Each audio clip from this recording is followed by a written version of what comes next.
ассалому алайкум дӯстон, шумо дар видеои навбатии барномаи Чӣ гап дар шабакаи беҳтарин нокаутиҷӣ қарор доред ва мо барои шумо тозатарин хабарҳоро аз ҷаҳони ММА пешкаш мекунем. дар ягон ҷо ба ҳузури шута лайк азер кунед, мо боша видеоролика сар мекунем. рафтем. пешакӣ мегӯм ки мо маълумотҳои хуб ҷамъоварӣ кардем ва барои ҳамин лайк азер кунед, видеоролика боша то охирша тамошо кунед.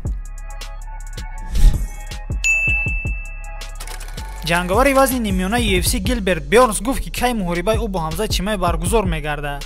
биёин суханҳои Гилберт Бёрнса гӯш мекунем. аз UFC ба ман занг заданд ва муҳориба бо Чимаева пешниҳод карданд ва ман розигии худамро додам. айни ҳол санаи ин ҷанг аниқ нест.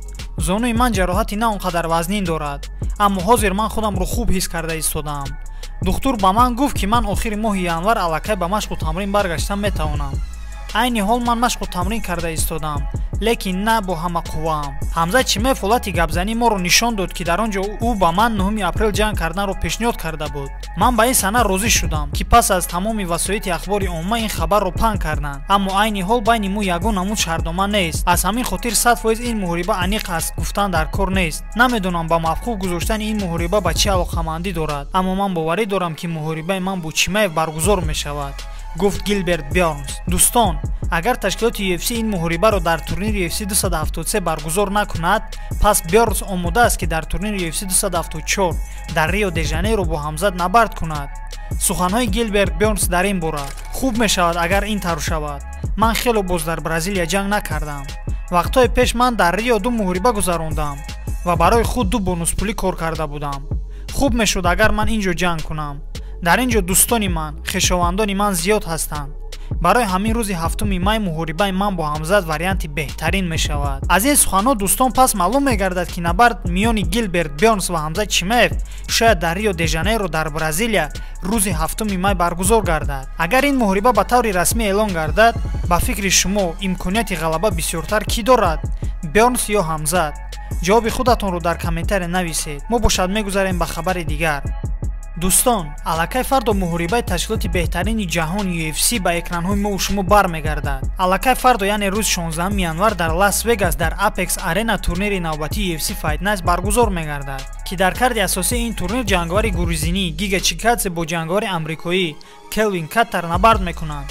дар бораи аз куҷо соати чанд пахши мустақими бепул мо аллакай видео омода кардем ва пагоҳ ба шумо дар шабакаи нокаутиҷӣ пешкаш мекунем.